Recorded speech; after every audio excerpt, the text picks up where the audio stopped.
Malaysia তারা যখন নিয়মিত অভিযান চালায়, তারা যখন দেখে তার প্রপার ডকুমেন্টস নাই, তখন তাকে হচ্ছে গ্রেপ্তার করে, যার নিয়মিতই ঘটে। এবং কিন্তু একটি বিষয় আপনাকে বলি, একজন মানুষ তিনি যদি বৈধভাবে মালয়েশিয়ায় প্রবেশ করে অবৈধ হন কিংবা অনিয়মিত পন্থায় প্রবেশ করেন, এই জন্যে আপনি তাকে হয়তো সর্বোচ্চ গ্রেপ্তার করতে পারেন, কিন্তু কোনোভাবে কিন্তু তাকে টর্চার করা যায় না।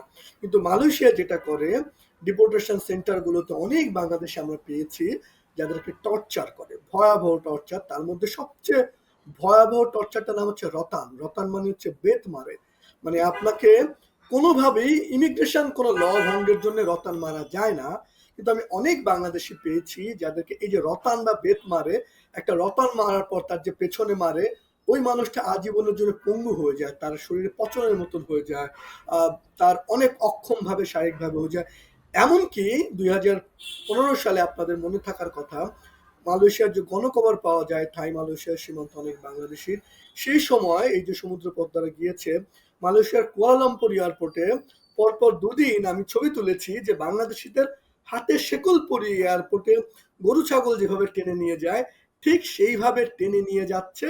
এই ছবি যখন তুলি এবং পরের দিন প্রথম আলোয় ছাপা হয় আপনার, তখন সেটা নিয়ে ভীষণ প্রতিক্রিয়া হয়, তারপর শেকল পরানো বন্ধ করা হয়। তো মালয়েশিয়ায় বাংলাদেশিদের প্রতি যে নিপীড়ন, যে নির্মমতা চলে, এগুলো ভয়াবহ, বিশেষ করে ডিপোর্টেশন সেন্টারে যারা থাকে।